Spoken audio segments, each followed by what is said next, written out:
Brother ఏంది మన Mahatma Gandhi university భారతీయ రాష్ట్ర సమితి విద్యార్థి విభాగం నుంచి ఈరోజు నల్గొండ జిల్లాకి రైతుల సమస్య మీద జంగు సైరన్ మోగిస్తానికి వస్తున్నటువంటి రామన్నకి ఈరోజు మహాత్మా గాంధీ యూనివర్సిటీ తరఫున ఘన స్వాగతం పలకడానికి ఈరోజు యూనివర్సిటీ విద్యార్థి విభాగం సిద్ధపడ్డది.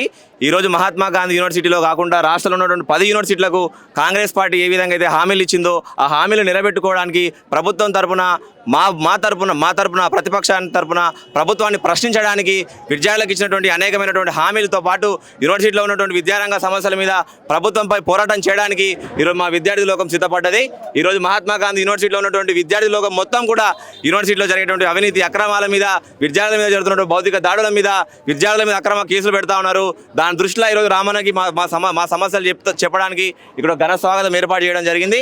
దీంట్లో భాగంగా యూనివర్సిటీలో తెలంగాణ రాష్ట్రంలో ఉన్న అన్ని యూనివర్సిటీలో ఉన్నటువంటి విద్యార్థులందరూ కూడా ప్రభుత్వం ఏ విధంగా అయితే విద్యా భరోసా అని చెప్పిందో, నిరుద్యోగ భృతి అని చెప్పిందో అవన్నీ తక్షణమే ప్రభుత్వం అమలు చేసేంత వరకు కూడా బీఆర్ఎస్ పార్టీ విద్యార్థి విభాగం మహాత్మా గాంధీ యూనివర్సిటీ నిరంతరం కూడా కృషి చేస్తుంది. దీనిలో భాగంగా మేము ఒకటే చెప్పదలుచుకున్నాం, ప్రభుత్వం కనుక విద్యార్థులకు ఇచ్చినటువంటి హామీలు నెరవేర్చకపోతే బీఆర్ఎస్ విద్యార్థి విభాగం రేపు పార్టీ ఏ పిలుపునిచ్చినా, రామన్న ఏ పిలుపునిచ్చినా మహాత్మా గాంధీ యూనివర్సిటీ విద్యార్థి తరఫున ప్రతి ఉద్యమాన్ని కూడా ఉధృతం చేస్తాం, ప్రతి కార్యక్రమాన్ని కూడా విజయవంతం చేస్తాం. ఈరోజు రామన్న ఈరోజు మా యూనివర్సిటీకి వస్తుందని చెప్పగానే ఎంతోమంది విద్యార్థులు స్వచ్ఛందంగా వచ్చి రామన్నకు స్వాగతం పలకడానికి వచ్చారు. గతంలో ఇదే విద్యార్థులు ఎలక్షన్స్లో కాంగ్రెస్ తరఫున భారీ ఎత్తున ప్రచారం చేసి నిరుద్యోగులకు న్యాయం జరుగుతలేదు బీఆర్ఎస్ ప్రభుత్వం వల్ల అని చెప్పి కాంగ్రెస్ని ఏరుకోరి తెచ్చుకున్నారు కదా.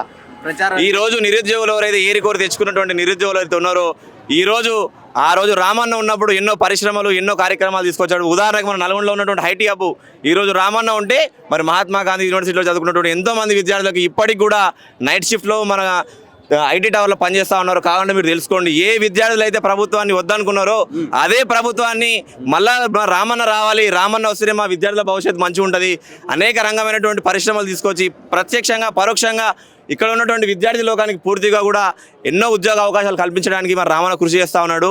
ఈరోజు రేవంత్ రెడ్డి కేవలం విద్యార్థులకు న్యాయం చేసేటటువంటిది ఏదైనా ఉందంటే అది కేవలం కాంగ్రెస్ పార్టీ అంటున్నారు.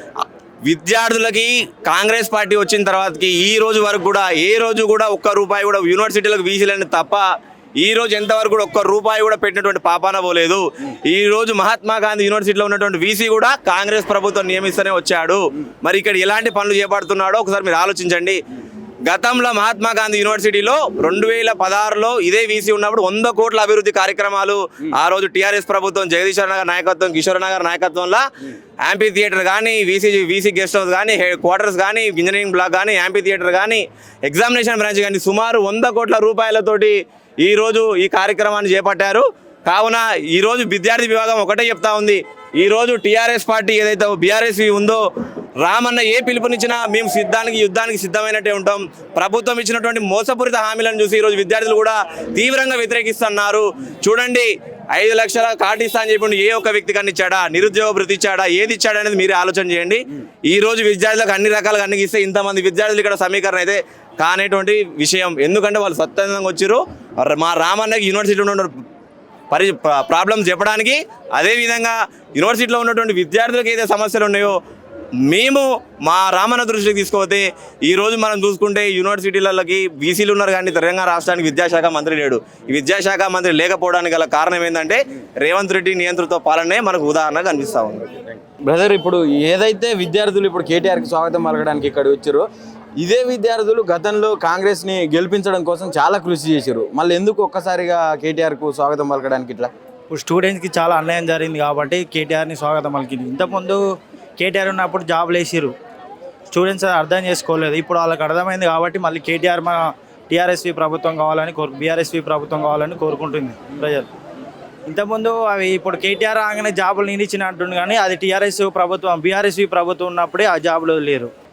ఇప్పుడు అది మన ఎలక్షన్ గెలవడం వల్ల, మన రేవంత్ రెడ్డి గారు గెలవడం వల్ల ఆ జాబులు మన బీఆర్ఎస్వి ఇచ్చిన జాబులే ఈయన ఇచ్చాడు. అది ఇప్పుడు మన స్టూడెంట్స్ రియలైజ్ అయ్యారు లేట్గా. అది మరి ఎట్లా ఉంది స్టూడెంట్స్ పరిస్థితి?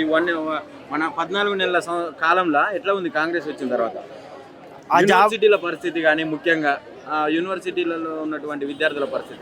యూనివర్సిటీలో స్కాలర్షిప్ వస్తలేదు, మళ్ళీ మేమే అవి మెస్ ఫీజు అవన్నీ కట్టుకోవాల్సి వస్తుంది. యూనివర్సిటీలో ఫుడ్ బాగుండట్లేదు. సెల్ఫ్ ఫైనాన్స్ కోర్సులు లేవు. అందులో ఒకటి స్పోర్ట్స్ బ్లాక్లు ఇవన్నీ అడ్మిషన్ బ్లాక్లు ఇట్లా ఉండేనా ఇవన్నీ? గతంలో బీఆర్ఎస్వి ప్రభుత్వం ఉన్నప్పుడు ఇవన్నీ ఏం లేవు.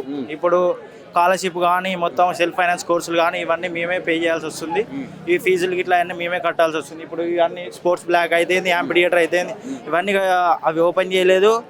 ప్రాపర్ రిక్వైర్మెంట్స్ కూడా లేవు. మరి ఎట్లా ఉంది? ఏం చెప్తారు రేవంత్ రెడ్డి కంటే మీకు జాబ్లు ఇస్తా, నిరుద్యోగ వృత్తి ఇస్తా అన్నాడు కదా. అది ఇంకేం జరగలేదు. జాబ్లు ఇస్తా అని హామీలు ఇచ్చారు, చాలా హామీలు ఇచ్చారు. రైతులకు ఇచ్చారు, స్టూడెంట్స్కి ఇచ్చారు, మన జాబ్స్ వాళ్ళకి కూడా ఇచ్చారు. ఇంకేం జరగలేదు. వాటి కోసమే మళ్ళీ బీఆర్ఎస్వి ప్రభుత్వం కావాలని మేము స్టూడెంట్స్ కూడా కోరుకుంటున్నాం. మంచి ఫ్యూచర్ ఉంటుందని.